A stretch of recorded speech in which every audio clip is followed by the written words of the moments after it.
పెద్దాయన సిఫోర్సు లేఖలు ఫోన్లకు హళ్ళిపోతున్న మంత్రులు కొన్ని రోజుల తర్వాత స్వయంగా వాకబు సాధ్యమైతే క్లియరెన్స్లు లేదంటే వివరణలు అంటూ మనం చూస్తూ ఉన్నామండి. సో ఇక కాంగ్రెస్ పార్టీలో ఓ పెద్ద ఆయన ఆయన ఇంట్లో కూర్చొని చక్రం తిప్పుతుండేగా ముఖ్యమంత్రి రేవంత్ రెడ్డి కన్నా ఎక్కువ పనులు చేస్తుండేగా ఒక్కొక్కరిని ఆట ఆడుకుంటున్నాడు. మామూలు ఆట కాదు.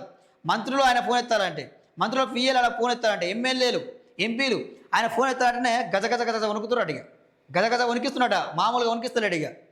సో ఎవరయ్యా ఆయన అంటే మన దక్షిణ తెలంగాణకు చెందిన ఒక పెద్ద నాయకుడు ఎవరో కాదు జానారెడ్డి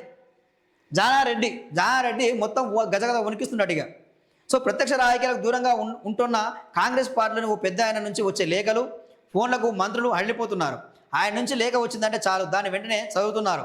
ఇక ఫోన్ వస్తే మాత్రం మీటింగ్లో ఉన్న రెస్పాండ్ అవుతున్నారు. ఆయన చెప్పిందంతా విని సాధ్యమైన పనులు అయితేనేమో వెంటనే ఆ పని చేయాలని తమ శాఖ అధికారులకు చెప్తున్నారు. లేదంటే మాత్రం నేరుగా ఆయనకే ఫోన్ చేసి సార్ ఆ పని కష్టం అని వివరిస్తున్నారు.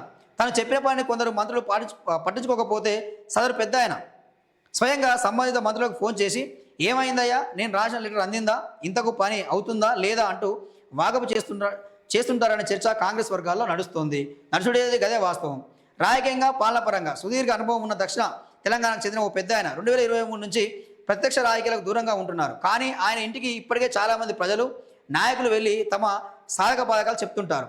ఆయన మాట చెప్తే ప్రభుత్వంలో పక్కా పని అవుతుందని ధీమాతో తమ సమస్యలను ఆయనకు వివరిస్తుంటారు. సదరు పెద్ద ఆయన తన ఇంటికి వచ్చిన వ్యక్తులు నాయకుల సమస్యను ఓపికగా వినడంతో పాటు సో వాళ్ళ పనులు ఎట్లా చేయాలి, ఎవరికి లేఖ రాయాలి, ఎవరికి ఫోన్ చేయాలి, ఏం చేయాలని చెప్పి అన్ని పనులు చేస్తున్నాడు. ఇక సో అంటే పైరవేలు చేస్తుంది చెప్పాలంటే మొత్తం పైరవేలు చేస్తుండే ఇక ఇంట్లో కూర్చొని చక్రం తిప్పుతున్నాడు ఇక. సో ఆ పని చేయాలి, నాకు చేస్తారా చేయరా, అవుతుందా కాదా అంటే ఇక డైరెక్ట్ అడిగేస్తాడు. జారెడ్డి దగ్గర ఎట్టుంటుంది అంటే మొహమాటం ఏముండదు. జర చేయరి, జరగా పని చూర్రి, సాధ్యమైన చేయరు అని చెప్పి రిక్వెస్ట్లు ఏముండవు, డైరెక్ట్ ఆర్డర్లే ఉంటాయి. రేవంత్ రెడ్డికైనా మంత్రులకైనా ఆర్డర్లే ఇస్తాడు, డైరెక్ట్ ఆర్డర్లే ఇస్తాడు ఇక. సో ఆ పని నాకు కావాలి, ఆ పని చేయరు. ఇక ప్రభుత్వ శాఖలో ఆయనకు ఉద్యోగం ఇవ్వాలి, ఉద్యోగం ఇచ్చేసేయరు. సో ఆ టెండర్ మీద సైన్ పెట్టాలి, సైన్ పెట్టేసేయరు. ఇట్లా ఉంటుంది ఇక. సో ఇది జరుగుతుందని చెప్పి కాంగ్రెస్ వర్గంలో పెద్ద చర్చ జరుగుతూ ఉన్నది.